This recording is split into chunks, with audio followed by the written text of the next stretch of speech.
Bonjour à tous, bienvenue sur Mosaïque. Édition spéciale aujourd'hui, après une journée historique, des millions de personnes ont exprimé hier leur soutien aux familles des victimes des attentats et leur goût de la liberté. Localement, des rassemblements ont également été organisés, comme à Sarrebruck ou à Sarralbe. À Sarralbe, la municipalité a répondu à l'appel de l'Association des maires de France. Un hommage a été rendu sous les drapeaux en berne. Sarralbe aussi s'est mobilisé en hommage aux victimes des attentats. Devant la mairie, ils étaient plus de 400. En silence, ils ont exprimé leur refus de la terreur et de l'obscurantisme. Regardez. En d'autres lieux et d'autres circonstances, l'averse de grêle qui s'est abattue sur Sarralbe dimanche en aurait sans doute découragé plus d'un. Cette fois-ci, sous les parapluies, cela a au contraire soudé un peu plus la foule venue rendre hommage aux victimes des terroristes, journalistes, policiers, agents d'entretien ou otages.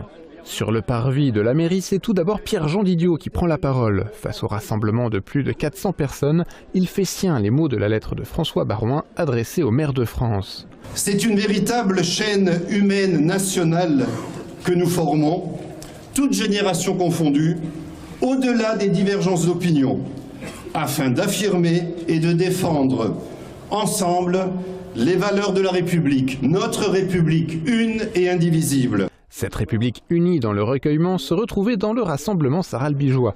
Parmi les manifestants, Yasmine Oran de l'association franco-turque Mosaïque est elle aussi venue exprimer son deuil et sa colère. Je suis française mais musulman également et en tant que musulmane je suis pas d'accord et je cautionne pas ce qui s'est passé. Parce que pour nous c'est pas des actes religieux, c'est pas la religion, l'islam c'est pas ça, ça représente pas notre religion et ça nous porte atteinte à nous aussi ce genre de préjudice et d'attentats.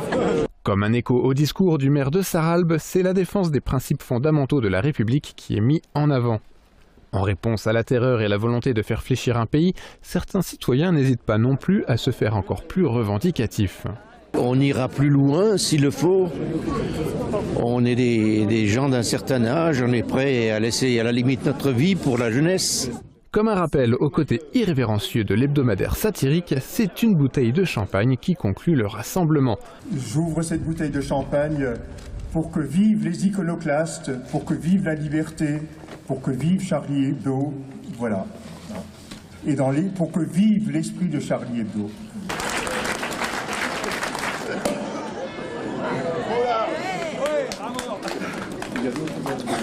À Charlie Hebdo, à la liberté.